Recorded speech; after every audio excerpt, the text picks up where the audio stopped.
Hey everybody, Eric here. Thank you for tuning in today. We are talking about the 3DS, one of my favorite consoles of all time. I just love how ergonomic it is, and I just love, especially with the 3DS XL here, this is my Pikachu edition. I love the screen size. And if you're watching this video the day that it's released, there's like this much time left in the life of the eShop, and if you're watching it afterwards, I hope you enjoy reminiscing on some really cool eShop games. So today I want to talk to you about my favorite eShop games. You know, the eShop is a really great way to play some cool and small experiences that don't really cost you a whole lot, or maybe didn't cost you a whole lot when the eShop was a thing. So without further ado, let's go and check out some really cool eShop games.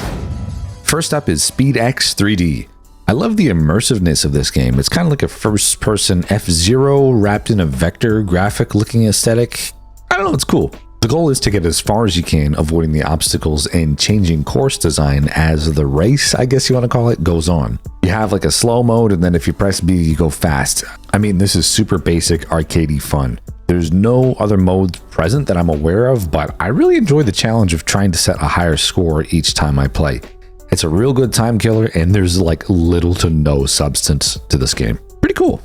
I love Japan, and I love any way that I get to immerse myself in games set in Japan, and Attack of the Friday Monsters is a really great way to drop yourself right in 1970s Tokyo.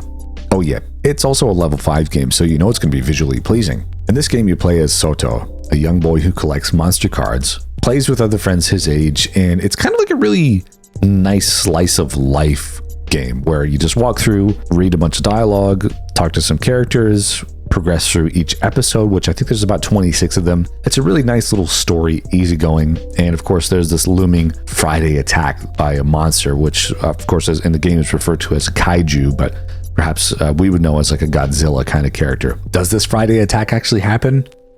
Maybe. The best part of this game is that it reminds you of what it was like to be a kid with imaginations running wild. It's really cool. I really enjoyed this game with its lighthearted, low-stress, slice-of-lifeness, like I mentioned earlier, puzzle and mystery-solving approach. There's also the rock-paper-scissors-esque card game, which is really fun. I really love going around playing cards and challenging other people you meet along the way. It's like a best 3 out of 5 kind of deal, and I really like the imaginative monster designs on these cards as well. And it's Japan. What's not to like? Ever since I got into the world of the Vectrex, I really came to enjoy vector graphics, which are kind of like bare bones lines and geometric shapes that allow your imagination to maybe paint a more broad picture, or even harken back to the 80s era of graphics.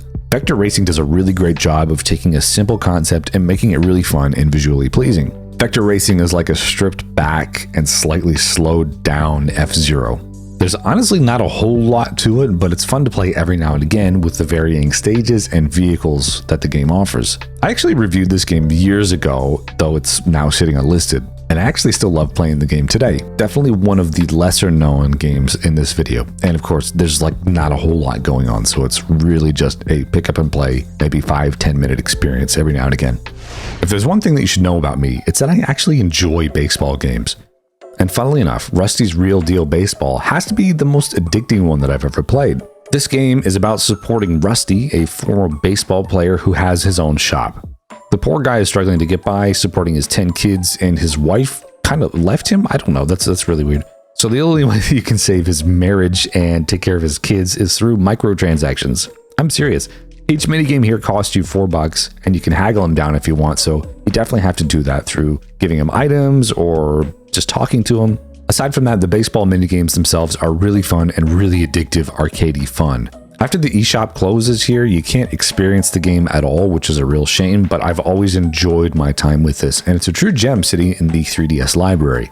Now, I did purchase a few of these minigames already a couple of years ago, but as you can see now when I was capturing footage for the game, it said my save data was somehow corrupted. I guess I better get my wallet out.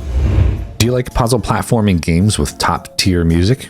Well, look no further. Mighty Switch Force has you playing as Officer Patricia Wagon, tasked with capturing 5 hooligan sisters, as they're called, in each level or incident. This game actually reminds me a lot of Mega Man, and it's a lot of fun. The puzzle platforming comes in with the ability to change or create platforms to find your way to the prisoners. It's super fun, and it can also be really challenging, so get ready for a bit of a grind in some of the stages, learning how to get to those prisoners and capture them and exit the level. soundtrack is insanely groovy, and I love the music. It just brings the whole game up a few notches thanks to the OST. So good. So there you go, a handful of eShop games that I have really enjoyed over the years, and it's been really great to rediscover these and play through these, especially filming for today's video. Leave a comment down below and let me know what your favorite 3DS game is or eShop game is. I really like little small experiences that don't take a lot of time and didn't cost a whole lot of money. So there you have it. Hey, make sure you leave a like, a subscribe if you haven't done so already. And yeah, again, leave a comment. I read and reply to absolutely everything. So with that being said, we'll see you on the next video. Thanks so much for watching.